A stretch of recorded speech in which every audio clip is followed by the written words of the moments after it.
Well, you're still going to see massive offensives, but one of the things that has always been a stumbling block is freezing the ground.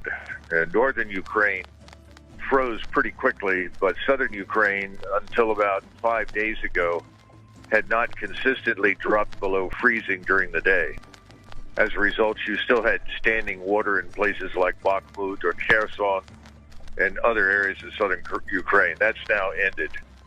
So you have frozen ground across Ukraine at the moment, and they usually like to have 2 weeks of a deep freeze in the ground to provide for the best trafficability for all kinds of equipment. So I think that problem has been solved. In the meantime, the Russians have pressed ahead persistently and consistently against the Ukrainians, especially in the area around Bhakmut.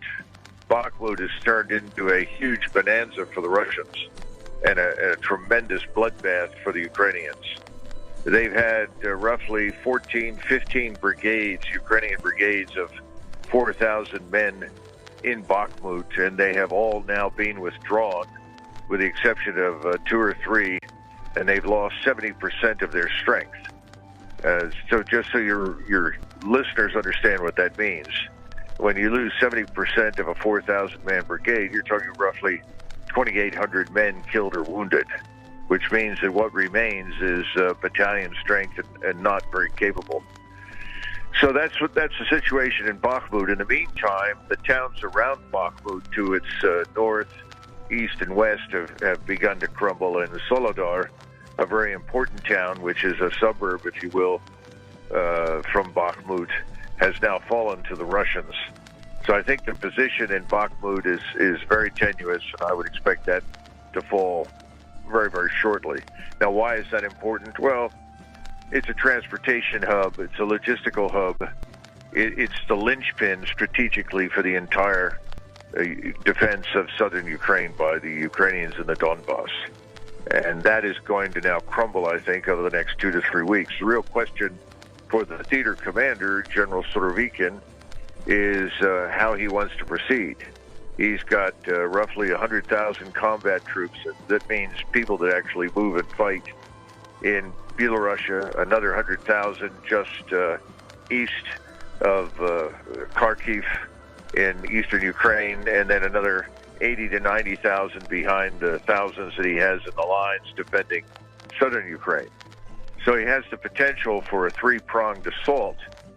The question is, when does he do it and how does he do it? That could happen tomorrow morning. It could wait for another 2 weeks. We'll have to see. But I think he's going to be inclined to exploit the disintegration of the Ukrainian defense in southern Ukraine.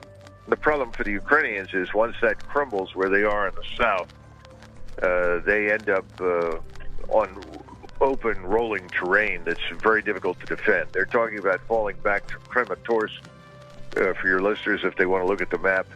But Kramatorsk is barely defensible. Beyond Kramatorsk, it's just frankly flat and open, which is ideal for the Russians, who now have close to 2,000 of their best and newest tanks, plus another 3,000 or 4,000 infantry fighting vehicles, several thousand rocket artillery systems, and tactical ballistic missiles. So they're ready to go. It's a call for the theater commander. Yeah. So I thought that they were the Ukraine was saying that Russians were moving away from Bhakmut, but now they're coming back in. Is this what's the strategy that we see here? Well, Bhakmut itself is surrounded on 3 sides. They've left one side open for the damaged Ukrainian units to pull out. Okay. In the meantime, they've turned on the surrounding towns, which have fallen, making the position that the Ukrainians hold in Bhakmut essentially untenable. And that's why the other problem with Bhakmut for the Ukrainians is that they were trying to build up reserves for a potential assault further south on Kherson. Those reserves have been lost now in Bhakmut. So the Ukrainians are probably down to maybe a total of 140, 150,000 troops that are effective. That is, combat soldiers that are trained and capable of fighting. They've lost most of their officers and NCOs, and so the new formations they're trying to build are filled with untrained recruits. And most of the equipment that we're promising to send to the Ukrainians won't arrive for months. Large quantities of it have to be repaired and refurbished before they're sent. And the numbers are just inadequate. For instance, they're talking about sending 40, 50, 60 Bradley fighting vehicles. Well, first of all, they've got to refurbish these things because we are actually short on Bradley hulls as a result of the last 20 years. Secondly, you've got to train people to operate the weapon systems. You have the 25-millimeter chain gun plus the tow missile system. Those are complex systems, and they're not easy to keep up. They're very maintenance intensive. So even if that stuff arrives, it won't get there for 3, 4, 5 months. And I'll be frank with you, I'd be very surprised if anything is happening in Ukraine at that point. So when you see a lot of these different, I'm looking at some of the headlines that caught my attention from of course, the corporate press. France is sending tank-killing AMX 10RC armored vehicles to Ukraine. That's Business Insider. News Yahoo says Kremlin says new Western armored vehicles for Ukraine will deepen suffering. Well, they're right. They're going to prolong, potentially, depending upon what happens over the next few weeks. They could prolong the misery and suffering in Ukraine. There's no question about that. But, you were talking about this AMX vehicle. It has a 105-millimeter tank gun on it. That's the tank gun that we utilized in the United States Army 30, 40 years ago when I first came in the Army in 1977. That's an old piece of equipment. It also sits on wheels, and anything wheeled in that part of the world has great difficulty moving off the roads. And the Ukrainians desperately need vehicles that they can use off-road. So, I think people are giving this stuff a big build-up, but quite frankly, none of it's significant. The Germans, in the meantime, and we have both said we're not sending in our tanks. In other words, we're not going to try and move M1A1 series tanks into Ukraine, and the Germans are not going to send Leopard tanks to Ukraine. And again, these are complex systems. You need a lot of time to learn how to maintain them, and they're maintenance intensive. You have to have a developed infrastructure in the theater of people and equipment and mechanics to keep these things running. So the bottom line is, I think we're looking at potentially a war termination exercise over the next month, depending upon what Surovikin decides to do. And again, the danger in my mind is that once it becomes clear that everything east of the Dnieper has collapsed, the Russians will have to eliminate whatever Ukrainian forces exist on the west side of the Dnieper, and they will have to eliminate this Zelensky regime. As long as the Zelensky regime is there, it's going to present a permanent danger to Russian national security. That means they will have to cross into western Ukraine to finish the job.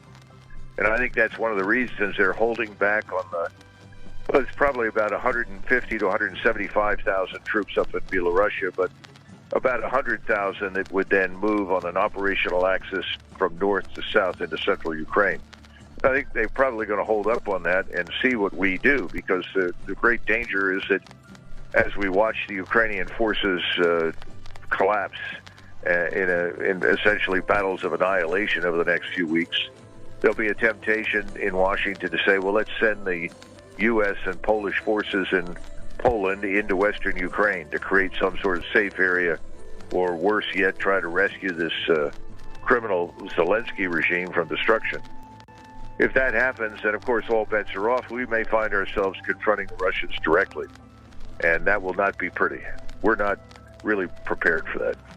What does that mean, that we would confront the Russians directly? Would that mean, talking about some of the Americans that are on the ground now, coming into direct Well, the Americans that are on the ground surreptitiously or secretly operating either as contractors or under some other subterfuge, they're at great risk over the next 4 weeks of being killed anyway. I'm talking about the Americans who are sitting in Poland, who are organized into these armored brigades and the 101st Light Infantry formations. If they send those in to fight, which is what they will have to do if they go into Ukraine, they're going to meet the Russians. And the Russians are now far, far stronger, better equipped, better trained, better led than they have ever been. I mean, this is what people don't understand. At the beginning of this whole thing, on the 24th of February, the Russians treated this as essentially stop and go, move a little distance, stop, see if we'll negotiate, come to a conclusion. And they wasted 3 months on that nonsense, and they finally stopped and said, all right, now we're going to fight a real war. And what you're about to witness are large-scale offenses that equate to high-end conventional warfare, massively destructive, extraordinarily lethal.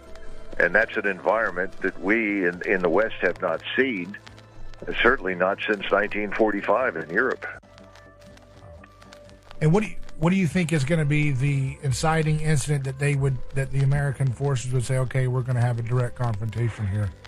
I don't know. I really don't know, because I don't know what Mr. Sullivan, the National Security Advisor, and his staff are thinking. I don't know what's in the back of the mind of somebody like Secretary Austin.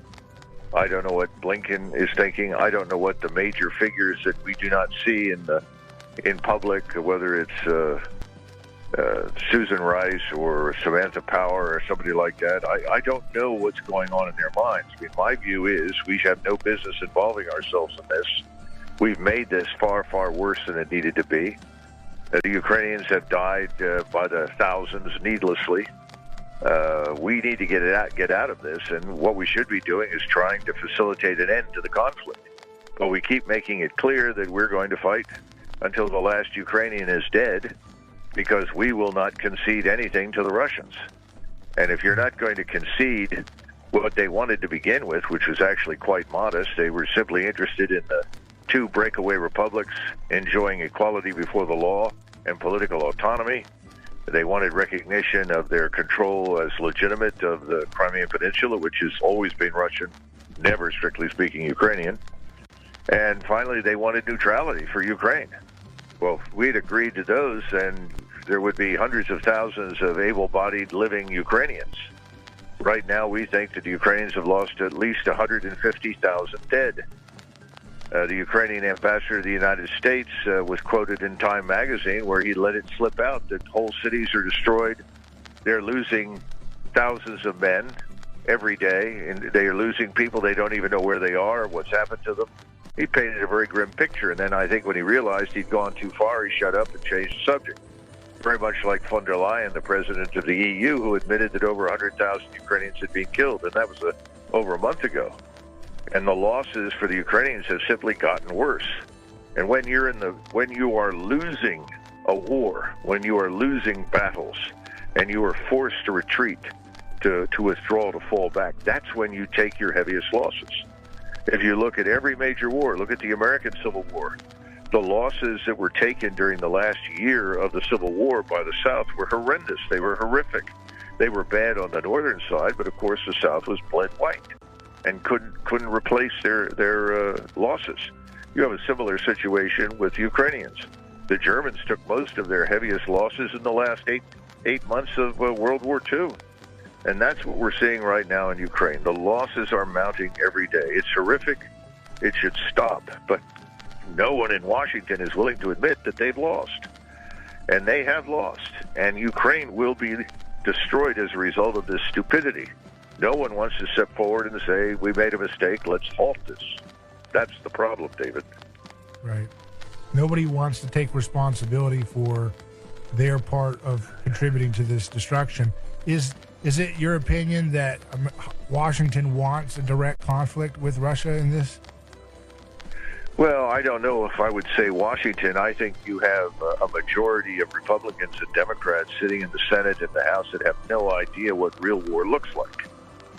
They have this bizarre notion that war resembles the tiny battles that were fought from time to time over the last 20 years. When I say tiny, I'm talking about the truth that we always dominated our insurgent opponents in Iraq or in Afghanistan from the air and from the ground with overwhelming firepower.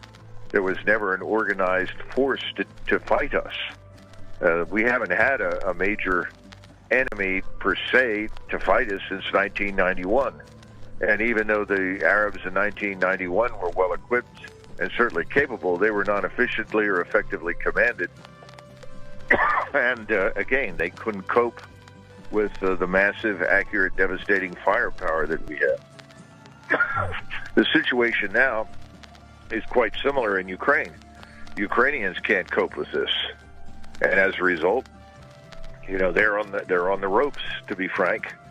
But we won't let up, and I think people in Washington don't understand what confronting the Russians militarily for us would mean.